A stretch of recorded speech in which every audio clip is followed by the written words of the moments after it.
नमस्ते। फिर एक बार आपका Sarthak wealth management OPC private limited के count money e learning module में स्वागत है।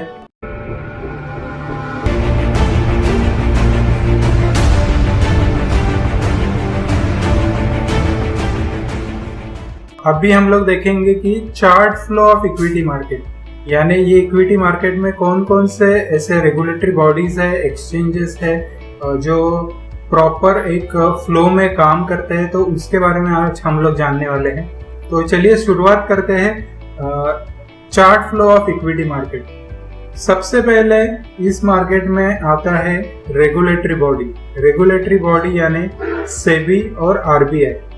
सेबी यानी स्टॉक एक्सचेंज जितने भी है उनके जो रेगुलेशंस, रूल्स और रेगुलेशंस होते हैं वो सेबी के अंडर आते हैं। और वैसे ही आरबीआई यानी रिजर्व बैंक ऑफ इंडिया ये भी उस पर ध्यान रखती है।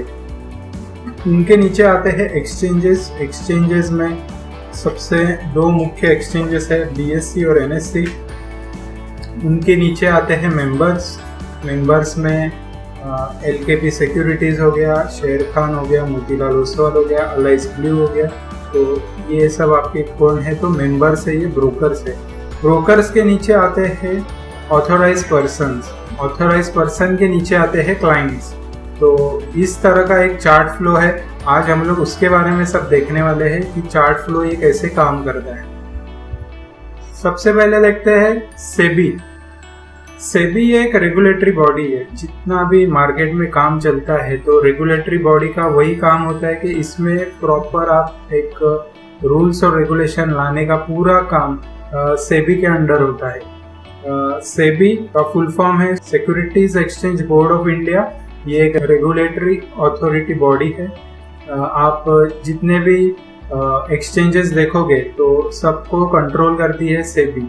दूसरा है RBI, reserve bank of India. जैसे आपने नाम सुना है, रिजर्व बैंक ऑफ इंडिया ये सब बैंकिंग सिस्टम्स की एक रेगुलेटरी बॉडी है।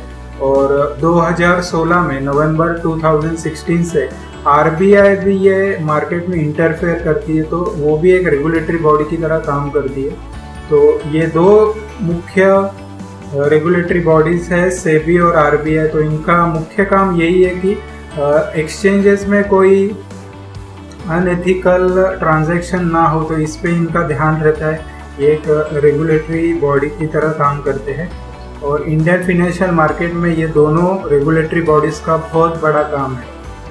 इसके बाद आता है एक्सचेंज। जैसे हम लोग नाम सुनते हैं एनएससी और बीएससी, नेशनल स्टॉक एक्सचेंज और बॉम्बे स्टॉक एक्सचेंज। सबसे पहले आया था बॉम्बे स्टॉक एक्सचेंज और फिर आया है नेशनल स्टॉक एक्सचेंज। तो इनका ये एक बहुत ही जाने माने एक्सचेंज है इंडिया के।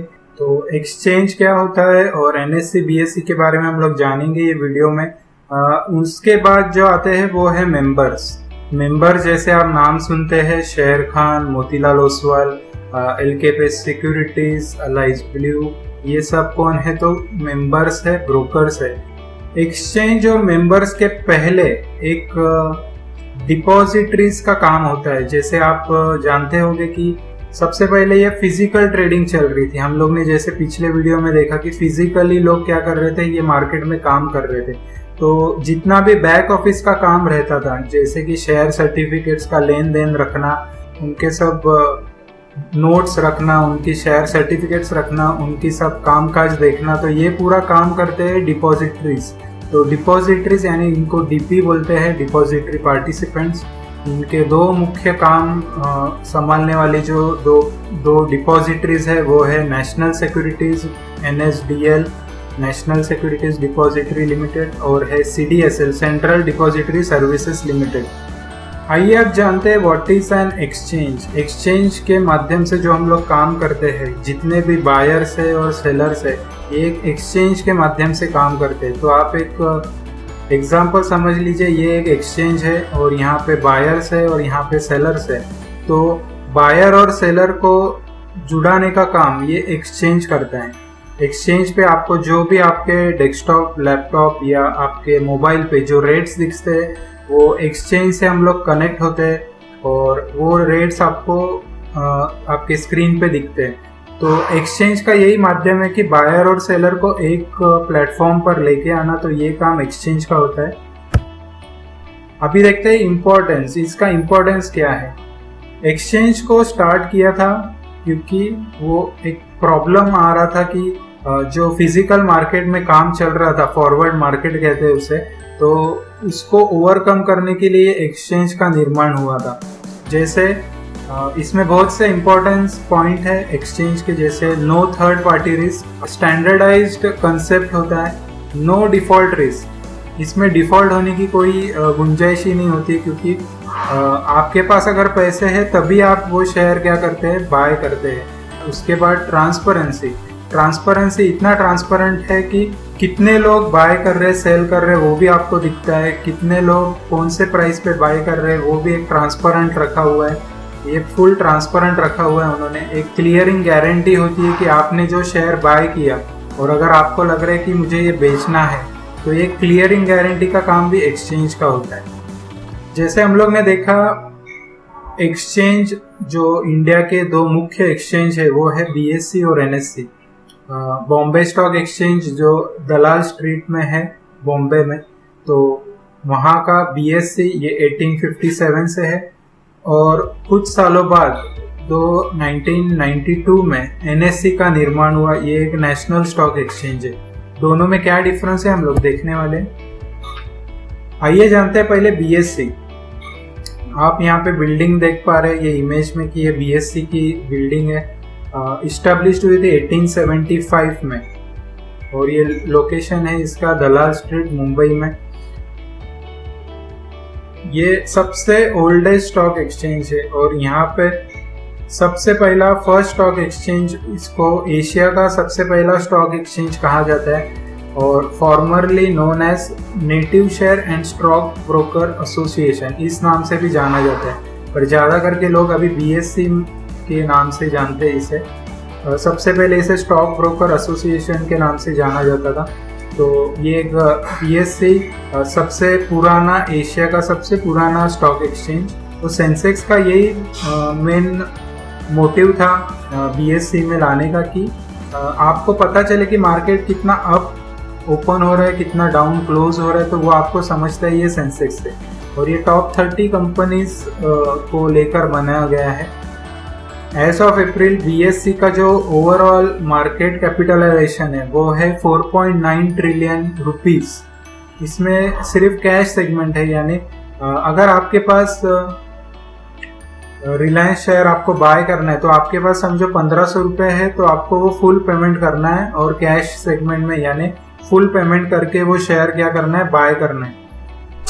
मार्केट कैपिटलाइजेशन इसका NSE से कम है, क्योंकि NSE ने फ्यूचर्स एंड ऑप्शंस, F&O जो नाम हम लोग सुनते हैं, वो इसने इंट्रोड्यूस किया था, तो NSE ने इंट्रोड्यूस किया था।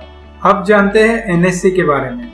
NSE ये सबसे यंगेस्ट स्टॉक एक्सचेंज कहा जाता है, और 1992 में इसे इंट्रोड्यूस किया था। ये जो आप बिल्डिंग देख रहे हैं इमेज में, तो ये NSE की बिल्डिंग है, लोकेट हुई है बांद्रा में।